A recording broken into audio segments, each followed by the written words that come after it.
Assalamualaikum warahmatullahi wabarakatuh. Shalom, Om Swastiastu, Namo Buddhaya. Selamat kebajikan bagi kita semua. Pada kali ini kami akan membahas materi penelitian kami mengenai Global Environment Issues, yaitu penipisan lapisan ozon. Seperti yang kita ketahui, sinar ultraviolet dapat mematikan manusia dan merusak unsur-unsur kehidupan lainnya. Penggunaan senyawa-senyawa kimiawi seperti CFC dan halon dapat merusakkan ozon. Kerusakan ini menyebabkan lapisan ozon menjadi semakin tipis. Penipisan lapisan ozon merupakan masalah yang bersifat global. Untuk mencegah berlanjutnya proses penipisan lapisan ozon, perlu dilakukan usaha-usaha bersama antar negara.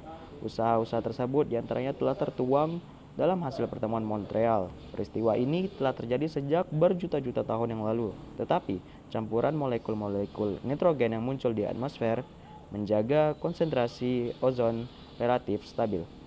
Upaya menciptakan lingkungan yang bersih yang terhindar dari segala polusi adalah telah menjadi masalah global yang sedang dihadapi secara serius oleh seluruh dunia.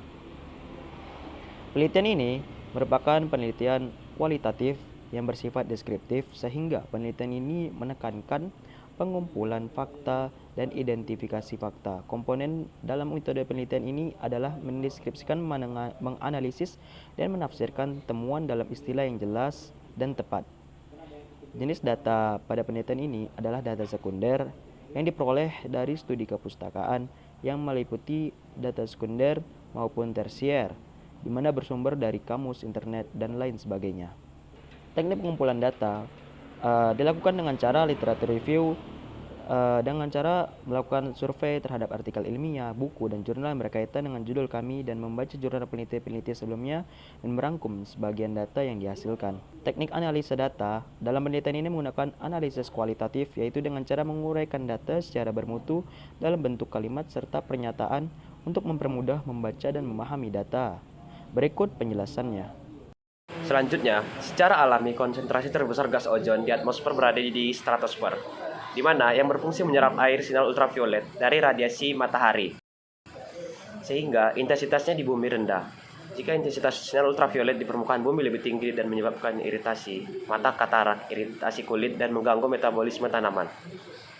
Kerusakan lapisan ozon pertama kali terdeteksi pada pertengahan tahun 1974, di mana ketika para ahli dan peneliti di Inggris, yaitu British Antarctic Survey, mengumumkan bahwa lapisan ozon di atas Teluk Halley, Antartika menunjukkan penipisan drastis yang disebabkan oleh reaksi kimia klorin dan nitrogen.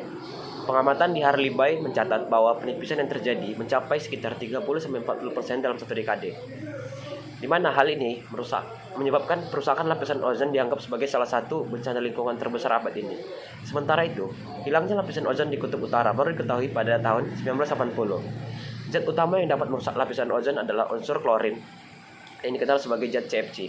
Selain CFC, zat perusak ozon termasuk nitrogen oksida, metil bromida, karbon tetraklorida, dan metil kloroform. Kehidupan laut, ekosistem, dan hutan akan terganggu jika volume sinar ultraviolet melebihi batas normal.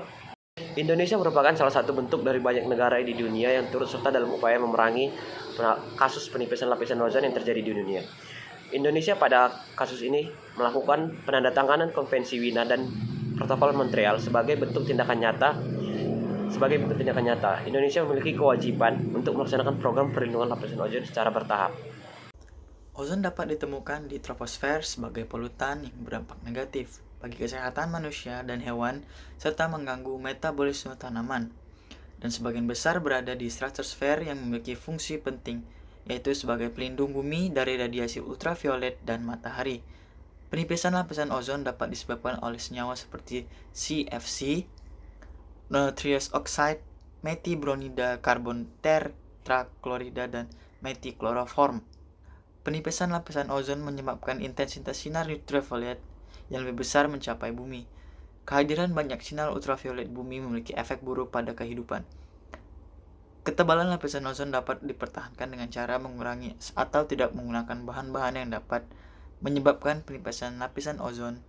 Selain itu, perlu dilakukan pengukuran ketebalan lapisan ozon secara berkala untuk melakukan tindak pencegahan.